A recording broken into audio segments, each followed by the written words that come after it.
जिस शख्स की आप बात कर रहे हैं उसका नाम है इमरान खान। और इमरान खान साहब ने तो जब हुकूमत छोड़ी थी या छुड़वाई थी, लेकिन पाकिस्तानी कौम जागी थी। और जब भी किसी मुल्क की कौम जागती है तो उसका लीडर हमेशा वो कामयाब होता है। इल्ज़ाम लगाने वाले कौन है, पहले तो इसको तराशा जाए। क्या मैं अगर खुद अपने गिरबान में देखूं और मैं करप्ट हूँ, मैं चोर हूँ और मैंने दुनिया का हर वो काम किया जो मेरे मुल्क को नुकसान पहुंचाता है, तो मैं आप पे इल्ज़ाम लगाते हुए मुझे क्या है भाई, या कौन को क्या इससे फ़र्क पड़ेगा। आपने जितने मर्जी इल्ज़ाम लगाए खान के ऊपर, बंद कर दिया। क्या क्या इल्ज़ाम नहीं लगाया, बोला नशा करता है। क्या सराहना सनोला साबित कर सकते हैं कि कौन सा नशा इनको प्रोवाइड किया गया है जेल के अंदर? क्योंकि हम तो खुली किताब है, हम तो खुल के बात करेंगे। इतना केस बना दिया गया। क्या मुझे शहबाज शरीफ बता सकता है कि उनकी कितनी अज़वाजी जिंदगी है? अपने ऊपर झूठे बनाए हुए केसेस को डिफेंड कर रहा है, फेस कर रहा है। उसको कहा जा रहा है गद्दार, उसकी पार्टी को कहा जा रहा है गद्दार। इस गद्दारी के लफ्ज के साथ 12 मई को डाल दें जरा। 9 मई हम सबको याद है, 9 मई को साबित करें ना, जुडिशल कमीशन क्यों नहीं बना रहे। लेकिन ये क्यों भूल जाते हैं कि 12 मई को इस मुल्क में थोड़ा नुकसान हुआ था। मेरी माँ बहन की तहसील हो रही थी, उस दिन दुपट्टे उतारे जा रहे थे। आप भी शायद होंगे, उस टाइम आपकी भी उम्र इतनी होगी, लेकिन उसको भूल गए। 27 दिसंबर को भूल गए, क्योंकि वो पीपल्स पार्टी और एमक्यूएम ने किया था। 9 मई 9 मई 9 मई 9 मई हम तो कह रहे हैं सरेआम लटकाओ। खुदा के बंदो, उसको साबित भी तो करो 9 मई किया किसने था। अस्सलामुअलैकुम। कौमी अखबार डिजिटल के साथ मैं हूं आपका होस्ट कामरान शेख। नाजरीन, आज बात करेंगे मुल्क की एक ऐसी सियासी जमात की जो गुज़िश्ता चंद माह में या साल में बहुत सारे इल्ज़ामात की जद में रही। इनके लोगों पर गद्दारी की मोहर भी लगाई गई और इसी जमात से एक शख्स जिन्होंने एक तवील जिद्दोजहद की, वो वज़ीर आज़म पाकिस्तान बने। मेरी मुराद पाकिस्तान तहरीक इंसाफ से है और इस वक्त मैं कराची इंसाफ हाउस में मौजूद हूँ। कराची PTI के जो सदर हैं राजा अज़हर मेरे साथ हैं। अस्सलाम वालेकुम राजा साहब। वालेकुम अस्सलाम। कैसे हैं आप? अल्हम्दुलिल्लाह, शुक्र। राजा साहब, पाकिस्तान तहरीक इंसाफ पर जो इल्ज़ामात अभी गुज़िश्ता चंद माह में लगाए गए उस पर तो आते हैं, लेकिन ताज़ा तरीन हम ये बात करेंगे कि इस वक्त आप क्या समझते हैं कि इमरान खान साहब ने जो कुछ किया, जद्दोजहद कह लें या जो भी हालिया उनकी मामलात हैं, तो क्या वो सियासी तौर पर पीछे हो गए या आगे आने के इम्कानात हैं? बहुत बहुत शुक्रिया सबसे पहले तो आपका कि आप आए हैं और आज हमारी रवादात को आप ऑन एयर करेंगे और कौम तक पहुंचाएंगे। जिस शख्स की आप बात कर रहे हैं उसका नाम है इमरान खान। और इमरान खान साहब ने तो जब हुकूमत छोड़ी थी या छुड़वाई थी, तो एक डायरी हाथ में ली थी और ये लफ्ज़ कहा था कि कोई रह तो नहीं गया। तो उनका इस वर्ड के अंदर बड़ी गहराई थी कि कोई ऐसी चीज़ जो इमरान खान के ख़िलाफ़ इस्तेमाल ना हुई हो, बता दिया जाए। वो इमरान खान नहीं था, वो मुल्क पाकिस्तान का वज़ीर आज़म था। किस अंदाज के साथ अदम एतमाद पेश की गई, किस तरीके से अदम एतमाद पेश की गई, किन लोगों को क्या कहा गया और उनको मुल्क से वज़ीर आज़म हटा दिया गया। उसके बाद खान साहब तो घर चले गए थे आराम करने, लेकिन पाकिस्तानी कौम जाग गई थी। और जब भी किसी मुल्क की कौम जागती है तो उसका लीडर हमेशा वो कामयाब होता है। इल्ज़ाम लगाने वाले कौन हैं, पहले तो इसको तराशा जाए। क्या मैं अगर खुद अपने गिरबान में देखूं और मैं करप्ट हूँ, मैं चोर हूँ और मैंने दुनिया का हर वो काम किया जो मेरे मुल्क को नुकसान पहुंचाता है, तो मैं आप पे इल्ज़ाम लगाते हुए मुझे क्या है भाई, या कौम को क्या इससे फ़र्क पड़ेगा। आपने जितने मर्जी इल्ज़ाम लगाए खान के ऊपर, बंद कर दिया, अरेस्ट कर दिया, बोला गिरफ्तार होगा, रह नहीं सकेगा, 2 दिन नहीं रह सकेगा, NRO लेगा। अब तो दूसरा साल होने जा रहा है माशाल्लाह, डट के खड़ा है, कोई डील नहीं की, कोई ढील नहीं ली। दोनों ऑप्शन मौजूद हैं। क्या क्या इल्ज़ाम नहीं लगाया, बोला नशा करता है। क्या राना सनोला साबित कर सकते हैं कि कौन सा नशा इनको प्रोवाइड किया गया है जेल के अंदर? क्योंकि हम तो खुली किताब है, हम तो खुल के अब बात करेंगे। इद्दत केस बना दिया गया। क्या मुझे शहबाज शरीफ बता सकता है कि उनकी कितनी अज़वाजी ज़िंदगी है? क्या नवाज शरीफ मुझे बता सकता है कि उनकी अज़वाजी ज़िंदगी क्यों? ये एक ज़ाती मामला है, ज़ाती मामले को सियासत के अंदर इन्वॉल्व नहीं करना चाहिए। और कहा जाता है कि जी डील कर रहे हैं, तो डील तो आपके सामने है माशाल्लाह, मीडिया ऑन एयर है। वो एक अलग बात है कि आप पे पाबंदियाँ लगा दी जाती हैं। क्यों लगा दी जाती हैं? तस्वीर देखने पे पाबंदी लगा दी जाती है। हम तो ख़त्म हो गए ना, PTI तो ख़त्म हो गई। 9 मई हमने कर दिया, हमने मुल्क को तोड़ दिया, हमने मुल्क पे जुल्म सितम ढा दिए। खड़े हैं आज वो वर्कर इमरान खान के सिपाही जो मौजूद हैं, अल्हम्दुलिल्लाह। भगोड़े भगोड़े होते हैं, भगोड़े चले गए। मुल्क के साथ भी गद्दारी। गद्दार कहाँ किसको जा रहा है? गद्दार कह कौन रहा है? जिसके बच्चे मुल्क से बाहर बैठे हुए हैं, जिन्होंने मनी लॉन्ड्रिंग करके पैसा अपने अपने बच्चों को मुल्क से बदर किया और मुल्क से बाहर भेज दिया। तो गद्दार वो नहीं है, गद्दार वो हैं जो इस मुल्क में रह रहा है, जो इस मुल्क की जेलों के अंदर रह रहा है, जो इस मुल्क में अपने ऊपर झूठे बनाए हुए केसेस को डिफेंड कर रहा है, फेस कर रहा है, उसको कहा जा रहा है गद्दार, उसकी पार्टी को कहा जा रहा है गद्दार। इस गद्दारी के लफ्ज के साथ 12 मई को डाल दें जरा आप। 9 मई हम सबको याद है, 9 मई को साबित करें ना, जुडिशल कमीशन क्यों नहीं बना रहे, लेकिन ये क्यों भूल जाते हैं कि 12 मई को इस मुल्क में थोड़ा नुकसान हुआ था। इस कराची शहर को क्या नुकसान नहीं हुआ था? क्या यहाँ लोगों की अमलाकों को नहीं जलाया गया था? क्या लोगों की ट्रांसपोर्ट तबाह नहीं की गई थी? क्या मेरी माओ बहनों की इज्जतों को नहीं उछाला गया था? वो मुल्क में नुकसान नहीं है? वो मेरे मुल्क का मतलब उसको कोई नुकसान नहीं कहा जाता? मेरी माँ बहन की तजील हो रही थी, उस दिन दुपट्टे उतारे जा रहे थे, आप भी शायद होंगे उस टाइम, आपकी भी उम्र इतनी होगी, लेकिन उसको भूल गए, 27 दिसंबर को भूल गए, क्योंकि वो पीपल्स पार्टी और एमक्यूएम ने किया था। 9 मई 9 मई 9 मई 9 मई हम तो कह रहे हैं सरेआम लटकाओ, खुदा के बंदो उसको साबित भी तो करो 9 मई किया किसने था। वो तो सीसीटीवी फुटेज भी सामने ले आए, और फिर अभी देखें वो ये जो अभी अलकादिर ट्रस्ट केस में जो सजा हुई है, तो उसकी भी तो आप बात करें ना। अलकादिर ट्रस्ट है क्या? अलकादिर ट्रस्ट है क्या? अलकादिर ट्रस्ट 190 मिलियन का एक केस है ना, ये आप ये समझ रहे हैं। उसके अंदर चीज क्या हुई है? उसके अंदर ये हुई, ये 2019 का केस है, ठीक है। उसके अंदर एनसीए और ये जो बड़ी मनी लॉन्ड्रिंग के जो सरबराह हैं, नाम पता नहीं लेना चाहिए नहीं लेना चाहिए, बैरिया वाले ओनर मलिक रियाज साहब, इनका 190 मिलियन का केस था। अच्छा, वो केस है लंदन के अंदर। उस पैसे ने आना हमारे, मुझे बताएं, मुल्क में पैसा अगर आ रहा है, या आज हम डॉलरों के पीछे रो रहे हैं, अगर वो मुल्क में 190 मिलियन पाउंड आपके मुल्क में आ रहे हैं, तो उसका फायदा या नुकसान है? मुल्क को फायदा है ना। अच्छा, वो अगर मेरे अकाउंट में आते हैं तो डेफिनेटली नुकसान है, क्योंकि उसका मालिक मैं बन जाऊंगा। अल कादर जो चीज है, वो यूके से एक मुआहदा ये हुआ कि अगर हम इसको ऑफ द रिकॉर्ड रखते हैं, ये पैसा आ जाएगा, जो कि बैरिया के ऊपर एक मेरा ख्याल में एक इल्जाम था, या उनके ऊपर एक चलान हुआ था कि आपने ये जुर्माना अदा करना है, तो वो तो पैसे आ गए सुप्रीम कोर्ट की अकाउंट्स के अंदर। इसमें इमरान खान का क्या कसूर है? इसमें इमरान खान का किरदार क्या है? अल कादर पे आप आ जाएं, 6 कलमे अगर मुझे पढ़ के सुना दे मरियम बीबी, तो मैं तो उनको खराजी तहसीन पेश करूंगा। देखिए, हम मुसलमान हैं, इंसान से भूल चूक होती है ना। वो कह रही है कि मेरे पास आ गई है, मैं बच्चों को पढ़ाऊंगी। ये मुझे बताया, उस दिन जो यूनिवर्सिटी के अंदर 2 बच्चों को, मेरी बहनें हैं, वो बेटियां भी हैं, बहनें भी हैं, वो कहानी क्या थी? वो क्यों बाकायदा प्लान करके उन बच्चों को बुलाया गया, कुर्सी पे बिठाया जाता है? इमरान खान बनना इतना आसान नहीं है। अल कादिर के अंदर दीनी तालीम दी जानी थी। इमरान खान और मिसेज इमरान खान तो ट्रस्टी है, और वो ट्रस्टी जो कोई तनख्वाह नहीं ले सकते, कोई पैसा नहीं ले सकते। अगर हमारे मुल्क के अंदर एक सीरत नबी सल्लल्लाहु अलैहि वसल्लम की तौर जिंदगी के ऊपर एक तालीमात देना अगर जुर्म है, तो फिर हमें इस मुल्क का क्या फायदा है?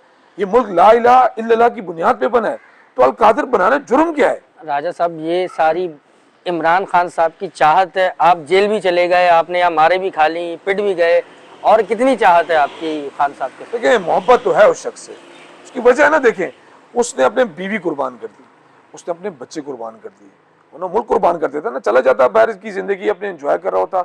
उन्होंने तो सरेआम कहा है, वो अपनी लाइफ के अंदर थे जो कुछ थे। तो सोशल मीडिया जो कह रहा है डील हो गई, तो डील साबित कर देना। डील अगर हुई होती तो हम पे क्यों आज फसाइयत होती? आज हमारी खवातीन का प्रोटेस्ट हो रहा है, क्यों वहां पे पुलिस पहुंच गई? हम यहाँ प्रेस कॉन्फ्रेंस लास्ट वीक में हमने की, पुलिस ने यहाँ घेराव कर लिया। डील इसको कहा जाता है? डील तो वो होती है जिन्होंने 12 मई किया था, आज हुकूमत के अंदर बैठे हैं। डील तो वो होती है जिन्होंने 27 दिसंबर किया, इस मुल्क को नुकसान पहुंचाया, पूरे पाकिस्तान के अंदर जो है नुकसान पहुंचाया, वो आज हुकूमत के अंदर बैठे में। वो डील नहीं होती जो जेलों में जाते हैं, मारे खाते हैं। वो डील नहीं होती कि आपके ऊपर केसेस बनते हैं और आप जाके जो है ना हाजियां लगाते हैं। हम तो अल्हम्दुलिल्लाह केसेस भी हम पर 11 केसेस मेरे ऊपर हैं, एटीसी के केसेस हैं, और कहते हैं इमरान खान का साथ छोड़ दे। कैसे छोड़ दें? हमें ये साबित कर दें कि इमरान खान ने मुल्क के खिलाफ कोई साजिश की। अच्छा राजा साहब, आज ये बता दें कि कौन कहता है आपसे इमरान खान का साथ छोड़ दें? कहने वाले कहते हैं, आपको भी पता है कि इन्होंने कहा, मुझे भी पता कि इन्होंने कहा। ये 9 मई के बाद वसैयत क्या हो रही है आपको नहीं पता, कहने वाले कौन है? लेकिन उनको भी अब समझ आ गई है कि भाई इमरान खान के ऊपर जितने हमने इल्जाम लगाए वो तो हम साबित ही नहीं कर सके। इमरान खान को लाना अब उनकी मजबूरी बन गई है। अमेरिका का टॉप दिया जाता है हम पे, अमेरिका क्या मदद करेगा? हमारी मदद करेगा तो मेरा सिर्फ रब करेगा। कोई तब्दीली, कोई डोनाल्ड ट्रंप साहब के बाद से कोई यहाँ पर कोई हिलजुल कुछ इस किस्म की? देखें, सोशल मीडिया तो भरा पड़ा है और उसमें इल्ज़ामात भी लग रहे हैं, उसके साथ साथ आप सबसे ज़्यादा जो है वो तारीफ़ी कलमात भी हैं, ऐसा नहीं, उसकी भी एक बहुत बड़ी तादाद है, चाहने वालों की भी बहुत बड़ी तादाद है, ख़ास तौर पर यूथ जो है वो बहुत ज़्यादा। तो ऐसा क्या कुछ घोल के पिलाया है क्या नौजवानों को जो वो इमरान खान के साथ है यूथ? ऐसा नहीं है, देखिए अवेयरनेस है सबसे बड़ी चीज़। खान साहब ने 1996 में जब पार्टी का आगाज़ किया था और 2002 में जब वो पहली दफ़ा मेंबर कौमी असम्बली बने थे, उन्होंने उस वक्त कह दिया था कि ये जो नौजवान अभी छोटा उम्र में, अभी 18 साल के नहीं हुआ, मेरा वक्त उस वक्त शुरू होगा जब ये नौजवान, ये बच्चे जो हैं, जब 18 साल के हो जाएंगे तो मेरा वक्त उस वक्त आएगा। और आपने देखा 2013 के अंदर और 2018 के अंदर वही यूथ जो 18 साल की हुई, क्या हमें 2013 में वोट नहीं पड़ा? क्या हमें 2018 में वोट नहीं पड़ा? और 2024 में क्या हमें हमें क्या कहा जाता है कि जी आपके साथ तो आशीर्वाद था फैज साहब का। वो तो कहते हैं कि जाली मैंडेट है। आशीर्वाद था ना, फैज साहब का आशीर्वाद था। चले मैं थोड़ी देर के लिए मान लेता हूँ जी, 2 दफा हमारे साथ आशीर्वाद था फैज साहब का। 2024 में क्या कौन था हमारे साथ? 2024 में तो जुल्म की इंतहा ये कर दी कि सैंपल ले लिया हमसे। हमने तो सिर्फ एक नारा लगाया था कि खंबे को खड़ा करेंगे तो उसको भी वोट पड़ेगा। यहाँ तो जूते को भी वोट पड़ गया, ढोल को वोट पड़ गया, फूल को वोट पड़ गया, विकेट को वोट पड़ गया, बोतल को वोट पड़ गया। वो आपको याद होगा ना, एमक्यूएम का एक दफा जमाने में नारा लगता था खंबा खड़ा करेंगे तो पतंग लगाएंगे, तो पतंग लगाई जाती थी। यहाँ तो इमरान खान को वोट, लोगों ने वोट वो दी है कि इमरान खान का नुमाइंदा कौन है, हम उसको वोट डालेंगे। तो नजर सबको आता है, हमें अमेरिका की मदद नहीं चाहिए। डोनाल्ड ट्रंप को इमरान खान की जरूरत थी जब वो इलेक्शन कैंपेन कर रहा था और कई रियासतों के अंदर जाके इमरान खान का नाम लेके उसने वोट दिया। अमेरिका को इमरान खान की जरूरत है। यस, अमेरिका को जरूरत है, खान को अमेरिका की जरूरत नहीं है। खत क्या था वो जो खत खान साहब बता रहे? साइफर। ये वाकई ये साइफर था और ये इमरान खान ने कहा साइफर था तो इट्स मीन कि वो था, लेकिन आपको पता है कि वो उसको कॉन्फिडेंशियल रखा जाता है। लेकिन जब आप फसाइद बढ़ा देते हैं ना, इमरान खान साहब ने दूसरे साल ही कह दिया था कि मुझे अक्सरियत वाली हुकूमत चाहिए, मुझे ऐसी धीमी हुकूमतें नहीं चाहिए जिससे मुझे ब्लैकमेल किया जाता है। कौन करता था ब्लैकमेल? कौन कहता था हमारे कराची में ऑफिस खोल दिए जाए? ये बताएं राजा साहब, वो जो हुकूमत जिसमें इमरान खान साहब वजीर आजम बने, आप ही के कुछ लोग ये कहते हैं कि खान साहब को उस वक्त वजीर आजम नहीं बनना चाहिए था या सीट नहीं लेनी चाहिए थी, उन्होंने गलती की। Is it right? नो, वजीर आजम मुल्क का जो भी बने उसको अपनी अक्सरियती जमात के साथ आना चाहिए। इस मुल्क में हमने जो 73 साल के अंदर हम देख रहे हैं, हमेशा हुकूमतें ब्लैकमेल हुई हैं, लेकिन किरदार भी इंसान को होता है। मुल्क के सरबराह का किरदार भी, करैक्टर भी आपका बड़ा मायने रखता है कि वो मुल्क का जो सरबराह है उसका करैक्टर क्या है। उसका करैक्टर आप मुझे बताएं ना, नवाज शरीफ को जब हुकूमत से हटाया गया था तो क्या लोग निकले थे उसके लिए? यही मिसाल आप ले लें मुहतरमा बीबी के लिए, शहीद के लिए। मतलब ये चीज़ें दुनिया ने देखी हैं कि मुल्क में जब भी कोई तब्दीली आई है पाकिस्तान के अंदर लोग नहीं निकले, लेकिन खान साहब को जब हटाया तो अवाम सड़कों पे निकली। तो जब अवाम सड़कों पे निकली तो इससे बड़ी मोहब्बत का इजहार और क्या हो सकता है कि हमें कहा जा रहा है कि जी पीटीआई का साथ छोड़ दें। क्यों छोड़ दें?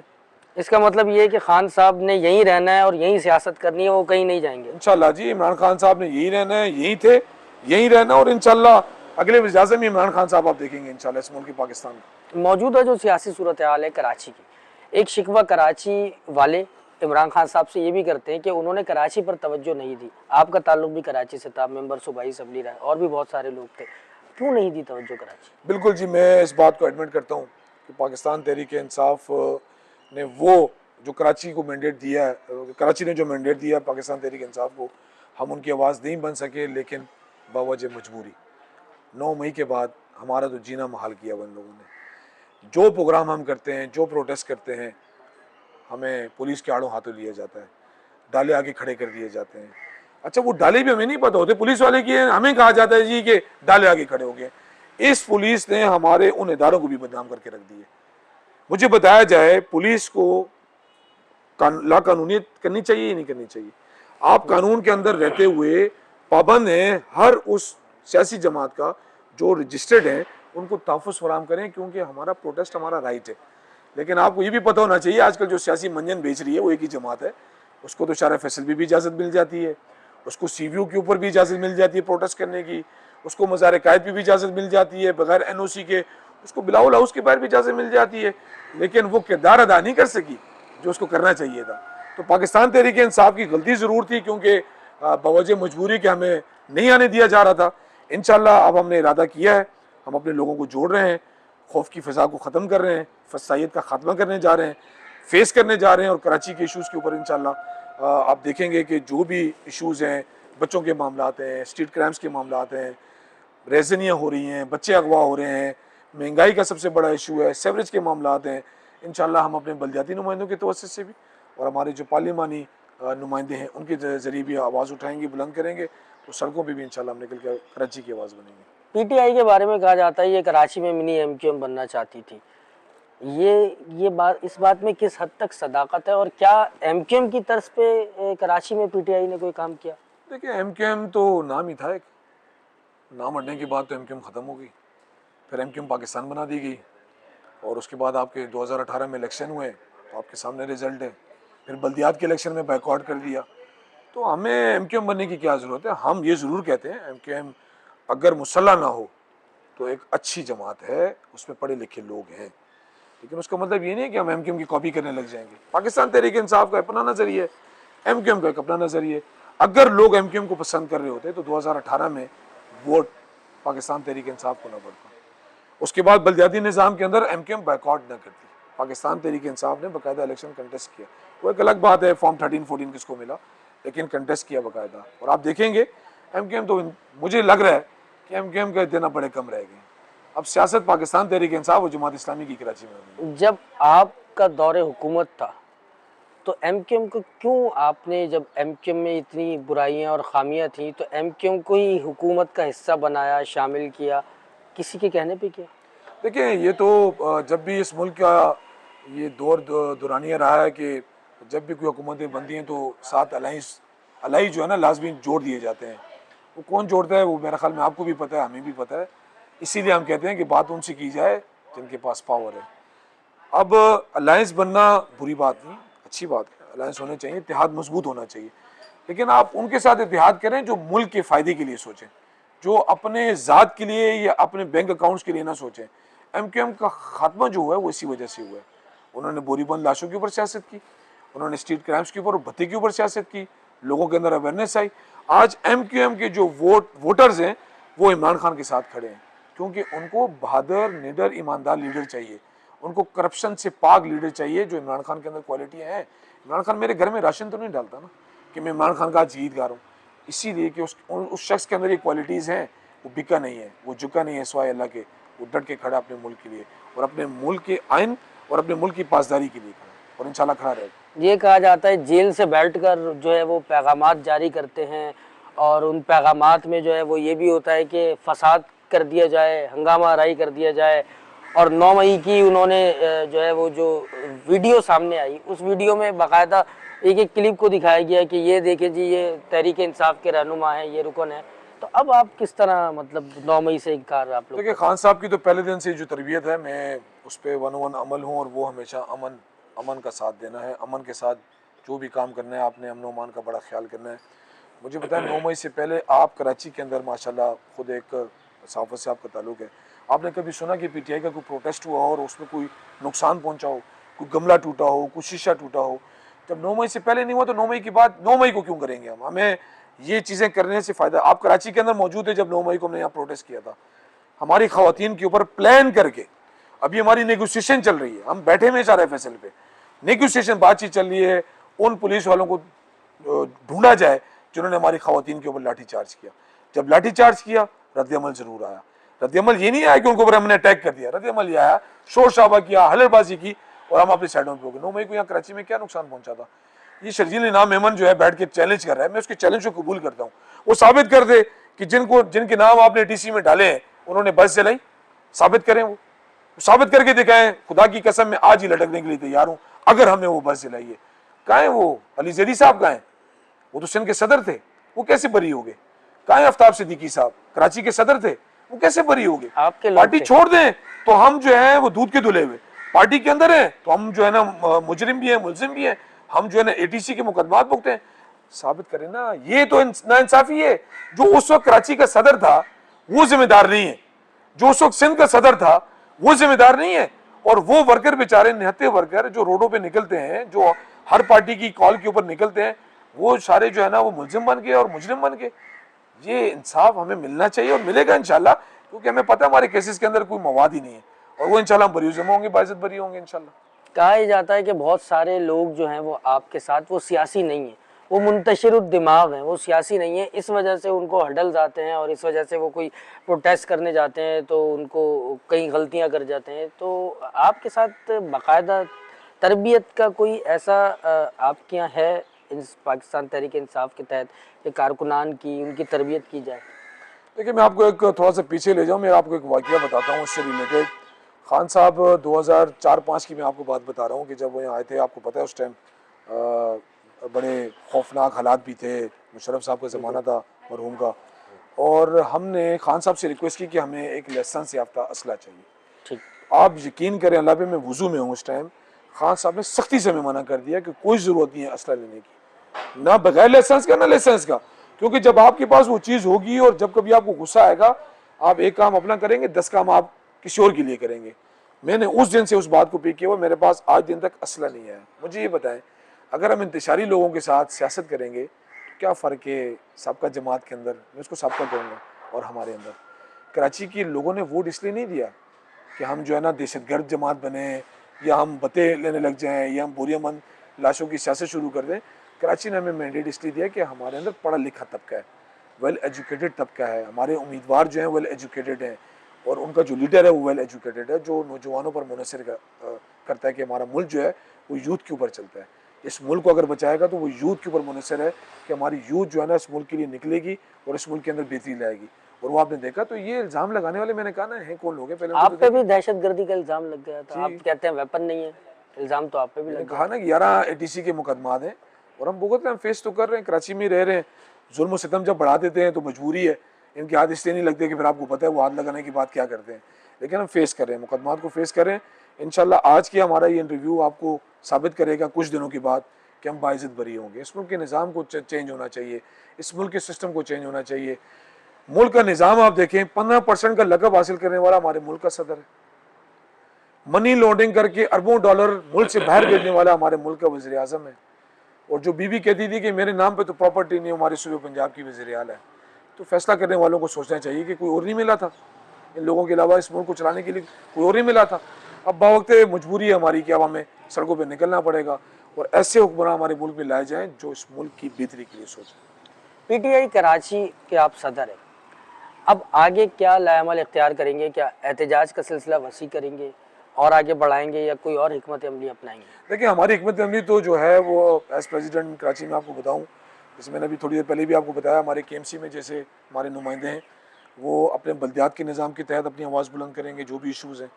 हमारी पार्लियामेंट सूबाई असम्बली के अंदर हमारे जो मेम्बरान हैं वो सूबे से रिलेटेड जो इशूज़ हैं उनको वो रेज़ करेंगे, और जो हमारी कराची की तंजीम है, डिस्ट्रिक्ट एंड टाउन्स हैं, वो खान साहब से रिलेटेड जो भी आवाज़ हमें इंशाल्लाह उठानी पड़ेगी हम उस आवाज़ को रेज़ करेंगे, चाहे वो महंगाई के हवाले से हो, चाहे वो खान साहब की रिहाई के हवाले से हो, बीबी बुशरा की रिहाई के हवाले से हो, अल कादिर ट्रस्ट की सज़ा देने वाला कौन है, चाहे उसके हवाले से।